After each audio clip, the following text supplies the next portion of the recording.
बाबा साहब की तस्वीर पर डंडे बजाए गए और उन्होंने ये बोला कि ना तो बाबा साहब बचा सकते ना तुम बचा सकते, क्योंकि ये न्याय थोड़ी दिलवाएंगे ये लोग। तो उन्होंने चमार चमड़े जो न क्या उल्टा सीधा बोला उनको, वो हम पे डंडे बरसाए गए। तुम तो जाट हो ना? हाँ तुम जाट हो। हाँ। चलो तुमको भी चमार में तो बुला दिया, कोई उन्होंने बात खुद बोला नहीं। संख्या और बढ़ गई है। सर ये अम्बेडकरवादी साहब हम बाबा साहब को विचारधारा और बाबा साहब के संघर्ष पे चलते हम, और बाबा साहब की 2-3 बार फोटो फेंक के मारी। उन्होंने ये बोला कि चमारों ने गंद फैला रखा है दिल्ली के अंदर। कार रात को एबीवीपी का आशुतोष को धमकी देके जाता है, फिंगर दिखा के जाता है मिडल, और वो चला गया वहां से। देन वो उसने कॉल भी की कि तुझे तो मैं देख लूंगा। ये रात के 10:30 बजे की घटना, आशुतोष जी 10:30 बजे की घटना है। एंड उन्होंने उनको कॉल करके धमकी भी दी। अब कितनी बड़ी गुंडागर्दी और चोरी हुई है आप सबके सामने बता रही हूँ। मेरा वहां नहीं होने का फायदा उठाया, ये देखा कि डॉक्टर तू कब जाती, क्योंकि अगर मैं वहां होती तो मैं नोटिस मांगती, मैं वहां होती तो मैं पूछती ये क्यों किया। मैं वहां नहीं थी, जो हमारे साथी उनको सोए हुए जिप खोला और कॉलर से पकड़ा। आप सुनिए इनकी कहानी। पुलिस के साथ झड़प, पुलिस ने हटाने की कोशिश की।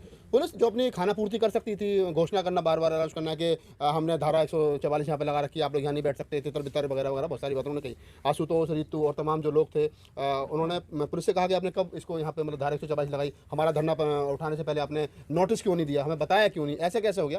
खैर पुलिस के साथ झड़प हुई और लगभग शाम को 5 बजे के आसपास, 4:30 साढ़े 5 बजे के आसपास जो है वो रितु और उनके साथियों को वहाँ से गिरफ्तार कर लिया गया। यहाँ पे दलित लोग, तमाम लोगों ने धरने लगाए। आज तक मैंने कैंपस में 5 साल से मैं इस यूनिवर्सिटी में हूँ, आज तक ऐसे कभी नहीं देखा कि कोई भी प्रोटेस्ट हो उसके बाद उसको पानी से धुला जाए। लेकिन ये इस प्रोटेस्ट में हुआ, 136 दिन के प्रोटेस्ट जब हुआ, तो उनको ये क्या संदेश देना चाहते हैं कि किस तरीके से एक मनुवादी और ब्राह्मणवादी मानसिकता इस यूनिवर्सिटी पे कहीं जाके प्रोग्रेसिव तत्वों से कहीं ज्यादा आगे हावी हो चुकी है। वो सोते हुए धरना पीसफुल प्रोटेस्ट करते हैं, इस तरीके से उठा के घसीट नहीं सकते, या ऑफेंस अंडर SC/ST एक्ट। और वहाँ पे हम शांतिपूर्वक तरीके से बैठे हैं। तो आपको मुझे पहले बताना चाहिए था, डकैती हुई है, मेरे डॉक्यूमेंट्स, मेरा पर्सनल बैग वहाँ पे पड़ा था जिसमें मेरी जिंदगी की जमा पूंजी है, वो बैग चुराया गया वहाँ से, वो बैग वहाँ पे नहीं है। बहुत सारी एसेंशियल चीजें थी, जी बहुत सारी ऐसी एसेंशियल चीजें थी जो वो सारी मैंने लिखा डकैती, वहाँ से डकैती हुई है सारी चीज़ों की। और उसके बाद मेरे जो साथी हैं, मुझे नहीं पता था कहाँ है उनका अपहरण।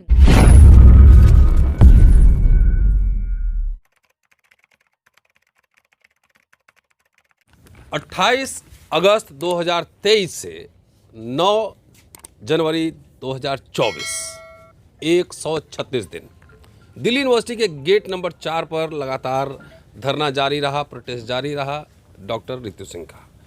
136वें दिन घटनाक्रम कुछ इस तरह हुआ।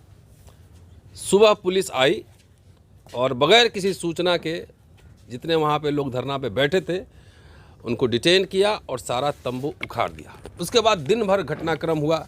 रितु सिंह दोबारा लौटी, वहाँ धरने पे बैठी, पुलिस आई और पुलिस उनको उठाकर हिरासत में ले ली, उनको भी डिटेन किया। तकरीबन सुबह 6 बजे से लेकर और रात के 1 बजे तक ये घटनाक्रम रहा। रितु सिंह हमारे साथ है, राहुल नागपाल लगातार कवर कर रहे थे और कई यहाँ साथी वैसे हैं कि जिनको पुलिस ने डिटेन किया था। क्या हुआ, क्या घटनाक्रम है, पूरे सिलसिलेवार तरीके से ही समझने की कोशिश करेंगे। सबसे पहले रितु से बात करते हैं। जी बताएं, क्या हुआ, आपको कब पता लगा? पता सर लगा 7:30-8 बजे के करीब। हाँ इतना यही टाइम था। मैं एग्जैक्ट स्क्रीनशॉट भी डाल दूंगी कब कॉल आया था साथियों का। तो आराम से, क्योंकि हम यूजुअली रात को पूरा वहाँ रहते हैं, तो जैसे कई बारी आदत मेरी है कि जब सब सोने लगते हैं, जब हमें लगता है कि अब हमारे एकदम फेल हो गया नींद, वो थोड़ी थोड़ी वो होगी, तो सबने इसमें क्या हो गया कि जब सुबह फ़ोन आया, मैंने देखा SHO अगले दिन भी वहीं पे था, शाम को पूरी टीम आ रही है। तो हमने देखा ये गाड़ियाँ आ रही है रात को, क्या दिक्कत है। एक दिन पहले और एक स्कॉर्पियो ब्लैक कलर की जो हमारे सामने लगी हुई थी, और बार बार उस स्कॉर्पियो में से ना काले शीशे थे, ऐसा लग रहा था कोई ऊपर नीचे करके ऐसे देख रहा है। तो हमें लगा कोई बच्चा होगा, बिल्कुल हमारे प्रोटेस्ट के सामने। तो हमने इग्नोर किया। फिर भी मेरे साथियों को कुछ शक हुआ कि ये कोई है, दीदी को बताना चाहिए ये चीज़ हो रही है, लेकिन इन्होंने भी नहीं बताया। इन्हें लगा कि अमूमन यहाँ पे लोगों की गाड़ियाँ खड़ी रहती हैं, नॉर्मल एक्टिविटी है, तो इन लोगों ने अवॉइड किया। एक लड़का रात को ABVP का आशुतोष को धमकी देके जाता है, फिंगर दिखा के जाता है मिडल, और वो चला गया वहाँ से। देन वो उसने कॉल भी की कि तुझे तो मैं देख लूँगा। ये रात के 10:30 बजे की घटना, आशुतोष जी 10:30 बजे की घटना है। एंड उन्होंने उनको कॉल करके धमकी भी दी। अब आप यकीन मानिए सर कि जब 3:30-4 बजे के करीब मैं वहाँ से गई हूँ, शायद इनको तब पता नहीं चला कि मैं गई हूँ फ्रेशन अप वगैरह होने के लिए। मुझे लगा सुबह जल्दी आ जाऊँगी क्योंकि हमारा प्रोग्राम एक्टिविटीज़ थी, तो मैं इनका 10 बजे तक आ जाऊँगी। इतनी देर में क्या हुआ, इन्होंने देखा कि पहले टाइम नोट किया कि कहीं ऐसा ना हो कि भाई हम रात में भी वापस आ जाते हैं, इधर उधर होते हैं, आसपास वॉक कर रहे। इन लोगों ने टाइम देखा कि वॉशरूम में भी नहीं है, पूरा इंस्पेक्शन किया। और सबसे बड़ी बात, उन्होंने आशुतोष को भी देखा, क्योंकि आशुतोष लाइब्रेरी में पढ़ता है, आगे पीछे रहता है, और उन्होंने देखा कि कोई स्टूडेंट लीडर कोई और यहाँ तो नहीं। उन्होंने देखा सफा चक्क है, ये भी नहीं थे उस दिन में वहाँ पे। जब उन्होंने देखा कि मामला बिल्कुल क्लियर है और ये लोग सोए हुए हैं नींद में, वहाँ से जब इनको डंडों की आवाज़ आई तो एक साथी हमारा राम सिंह है, वो उठा हुआ था हल्की सी, मतलब वो अपना दूध गर्म कर रहा था। उसने देखा आके डंडे ये वो फेंक रहे हैं बाबा साहब की फ़ोटो, वो चिल्लाने लगा कि बाबा साहब की फ़ोटो कैसे फेंकी आपने। इतनी देर में क्या हुआ, हमारे सोए हुए साथियों को, है यहाँ पे? ये जी ये है पीछे राम सिंह, ये है बालमुकुंद जी हैं, वो भी सारे साथी खड़े हैं। 5 साथियों को अरेस्ट करके सुबह से लेकर शाम तक रखा। और इससे भी एक अजीब बात सोचिए कि किसी गरीब रिक्शा वाले को आप कैसे पूरी रात डिटेन कर सकते हैं। वो रिक्शा वाला, क्योंकि हमारे तंबू में ना सर बहुत छेद हो गए थे, उन छेदों से ओस नीचे गिरती थी, पूरा गंबल रात को सोते समय सब गीला हो जाता था। तो हमने एक दिन पहले थोड़े थोड़े बड़े बड़े बांस बम्बूज मंगवाए थे टेंट को पक्का करने के लिए, ऊपर बड़ी तरपाल डालने के लिए। वो रिक्शा वाला जो डंडे लेके तंबू लेके आ रहा था, उसको पुलिस ने, मोरिस नगर पुलिस स्टेशन ने रोक लिया और पूरी रात, हमें नहीं पता, उसका फ़ोन स्विच ऑफ कर दिया, उसको डिटेन रखा। हम फ़ोन कर रहे हैं, उसके जो दुकान वाले हैं वो फ़ोन कर रहे हैं, सब परेशान, उसको पूरी रात डिटेन रखा। अब सिचुएशन देखिए कि ये कितनी बड़ी गुंडागर्दी और चोरी हुई है, आप सबके सामने बता रही हूँ। मेरा वहाँ नहीं होने का फ़ायदा उठाया, ये देखा कि डॉक्टर तू कब जाती, क्योंकि अगर मैं वहाँ होती तो मैं नोटिस मांगती, मैं वहाँ होती तो मैं पूछती ये क्यों किया। मैं वहाँ नहीं थी, जो हमारे साथी हैं उनको सोए हुए जिप खोला और कॉलर से पकड़ा। आप सुनिए इनकी कहानी, इनके मुंह ऐसे घसीट के। एक सेकंड नहीं चाहता, कौन कौन थे इधर आगे आ जाओ। क्या हुआ हम लोग थे, हाँ बताओ क्या हम हुआ। लोग 5 व्यक्ति जो थे, रात को हम लोग सोए हुए थे। करीबन 10 बजे के आसपास डॉक्टर रितु, जब तबीयत उनकी ख़राब हो गई तो वो अपने रूम चले गई। तो हम लोग 5 लड़के थे, हम थे और तोमर जी थे और 3 लड़के और साथी थे। तो हम लोग 5 व्यक्ति जो रात्रि सोने के बाद एक व्यक्ति उठे और हम लोग तंबू में अंदर में सोए हुए थे। अचानक पुलिस आया और हम लोगों को कलर पकड़ते हुए घिसाड़ते हुए वहाँ से हमको निकले। वो करीबन 7 से 8 के बीच में, और बहुत भारी संख्या में पुलिस लोग आए। सारा और सामान ले गए? पूरे संख्या पे आए, तंबू से हम लोगों को निकाला। और जो बाबा साहब का प्रतिमा थे, जो भगवान बुद्ध की जो प्रतिमा थे वहाँ, वो सब को निकाल करके ज़मीन पे पटक दिया वहाँ। और हम लोगों को पकड़ते हुए पूरे इस तरह करके घिसते हुए हम लोगों को उठा के लेकर जाते। मैं झारखंड से हूँ, मेरा नाम है मनोज झाड़ी। अच्छा जी चलिए, और कौन था यहाँ पे? इधर आओ, क्या हुआ जरा बताना। सर हमारे साथी सभी लोग सोए हुए थे। मैं सबसे पहले उठा था, तो उठ के देखा मैं चाय बना रहा था, तो जो सही मैंने देखा तो बहुत संख्या में पुलिस लगी हुई थी और उन्होंने सीधा आके नहीं हम पे अटैक किया। सबको कॉलर पकड़े, हमने बिल्कुल, हम अंडरवियर से सोए हुए थे इस तरीके से, तो ऐसे ही हमको उठा लिया, बिल्कुल से बिल्कुल किसी के स्लीपर भी नहीं पहनने दिया। हमने रिक्वेस्ट किया कि हमें कपड़े ले लेने दिए, गर्म ठंड का मौसम है, लेकिन उन्होंने एक नहीं सुनी। हमको सीधा उठा के नहीं और बस में बैठान दिया, हमारा मोबाइल छीन लिया और हमको सबको बंद करके नहीं और हमें ले गए। कहाँ ले गए? और कौन था? कहाँ ले गया, कुछ पता लगा? हाँ, वो बुराड़ी थाने में हम लोगों को ले गए और ले जाने के बाद अंदर ही हम लोगों को बंद रखा गया। कुछ देर के बाद 2-3 घंटा के बाद पता चला कि मैडम लोगों को भी 2-3 घंटा से ज़्यादा हो गया था, क्योंकि हम लोगों के पास ना मोबाइल था ना घड़ी था, तो हम लोग टाइम भी नहीं देख पाए। तब वहाँ बहुत सारा भीड़ हुआ, तो प्रशासन एक बैग बोला कि हाँ गेट पे भी बहुत लोग आ गए हैं। हम लोग तुम लोग कितना बजे रात में छोड़ा? हम लोगों को वहाँ से लगभग 1 बजे, लगभग 10:30 में हम लोगों को पीछे गेट से निकाला। 10:30 नहीं, 1 का आसपास। और हाँ, शायद हम, मेरे पास मोबाइल नहीं तुमको था। कौन था? तो तुम हटो, मेरे तुम पास थे? मोबाइल। तुम थे? जी सर, तुम इधर आओ। तुमको भी डिटेन किया था? जी। क्या हुआ था? कितने सुबह के टाइम पे 7:30 के बीच में हमें रिटर्न किया गया था और बाबा साहब की तस्वीर पर डंडी बजाई गई और उन्होंने ये बोला कि ना तो बाबा साहब बचा सकते ना तुम बचा सकते, क्योंकि ये न्याय थोड़ी दिलवाएंगे ये लोग। तो उन्होंने चमार चमड़े जो क्या उल्टा सीधा बोला उनको, वो हम पे डंडे बरसाई गई। तुम तो जाट हो ना? हाँ, तुम जाट हो। हाँ। चलो तुमको भी चमार में तो बुला दिया, कोई उन्होंने बात खुद बोला नहीं। संख्या और बढ़ गई है। सर ये अम्बेडकरवादी साहब, हम बाबा साहब को विचारधारा, बाबा साहब के संघर्ष पे चलते हम, और हमने ये बात मान रहे हैं कि जिन्होंने हमें रूम पे रखा गया तो हम पे गाली गलौज करी गई और हमें जंगल में ले जाके, जैसे ना काउंटर करने के लिए ले जा रहे जंगल में, ऐसे जंगल में ले जाके गए और बाबा साहब को गाली गलौज दी। बाबा साहब की फोटो फारी जो HHO साहब है, और मैं वो गाड़ी का नंबर बता दूंगा, 51 है और 21 है लास्ट में। ये गाड़ी का नंबर है, स्कॉर्पियो UP 16 नंबर है उसका, जो खड़ी थी रात, जो खड़ी थी APP वाले की गाड़ी थी वो। और उन्होंने सलाह बनाई और इनके साथ में जो यूनिवर्सिटी के जो गार्ड हैं वो शामिल है इनमें।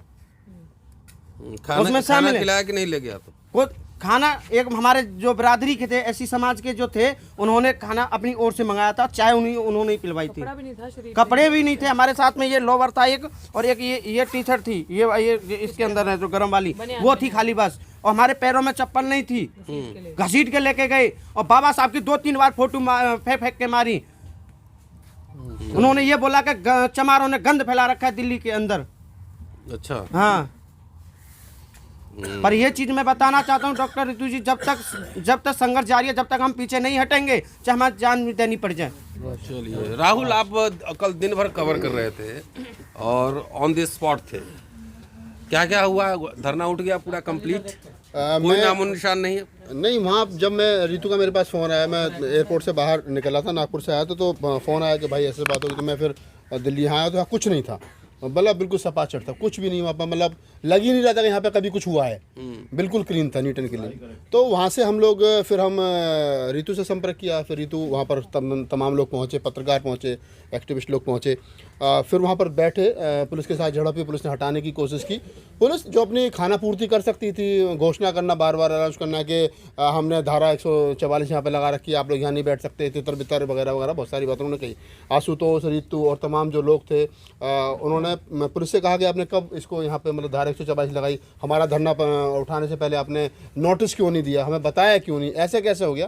खैर पुलिस के साथ झड़प हुई और लगभग शाम को 5 बजे के आसपास, 4:30 साढ़े 5 बजे के आसपास जो है वो रितु और उनके साथियों को वहाँ से गिरफ्तार कर लिया गया, उठा लिया गया। और जिस बदतमीजी के साथ में, मैं तो बदतमीजी कहूँगा, मैं तो मतलब बाल रितु ने, और सर मुझे इसमें एक बिल्कुल कहते हुए और बताते हुए मुझे लग रहा है कि रितु के साथ में जिस बर्बरता के साथ में वहाँ से गिरफ्तारी की गई, बाल पकड़ना, हाथ पैर पकड़ना, जब कोई क्रिमिनल ऐसे मेरा मुंडी करके, हाँ, ऐसे करके मतलब गिरफ्तार, और हम लोग वहाँ पे कवर कर रहे हैं, पत्रकारों को धमकी दी जा रही है। पुलिस थी महिला, और लेकिन जिसने मेरे हाथ पे ये स्क्रैचेस मारे ना, ये मेल पुलिस था, क्योंकि मैंने बाबा साहब की फोटो पकड़ी हुई थी तो मैं छोड़ नहीं रही थी, तो मेल पुलिस ने, हमारे पास वीडियो भी, उन्होंने ऐसे खींचा और मेरा हाथ पूरा मोड़ के उसके हाथ में दिया, महिला पुलिस के हाथ में। तो ये मेरे साथ ही रोक ये जो क्या है ना सर, कि मतलब जो पत्रकारों को धमकी दी जा रही है, आप कवर क्यों कर रहे हो, 3-4 पत्रकारों को उठा करके जबरदस्ती गाड़ी में डाल लिया, उनको बाद में छोड़ा गया।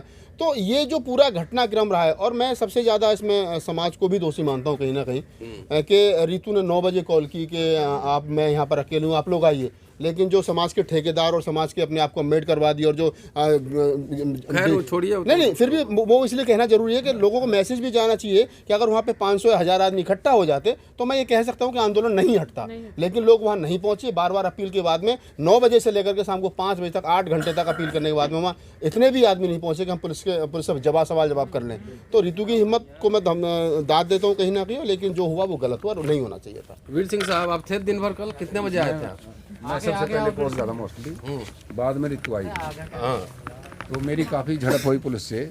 SHO चूँकि मुझे जानता है, मेरे साथ काम कर रखा है, मैं बोला जी आपने बहुत गलत किया है, ये डकैती डाली है।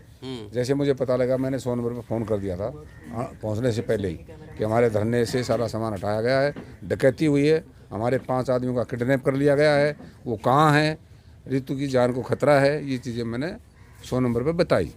आने के बाद तो SHO साहब मिले, मैं कहा जी आपने तो ये सारा गैर कानूनी काम किया है, डकैती डाली आपने, हमारे बच्चों का किडनैप किया है, कौन सी अथॉरिटी थी आपके पास, क्या बिगाड़ रहे थे आपका? ये शांतिपूर्वक प्रोटेस्ट चल रहा था ना, आप कानून से बंधे हुए हो, आप बाबा साहब के संविधान से तनख्वाह लेते हो, आपने रिजाइन कर देना चाहिए था। अगर आपके ऊपर दबाव है तो आपने रिजाइन कर देना चाहिए, क्यों पर रखी वर्दी? काफ़ी बहस हुई, रात में भी अरेस्ट हुआ। आप भी थी?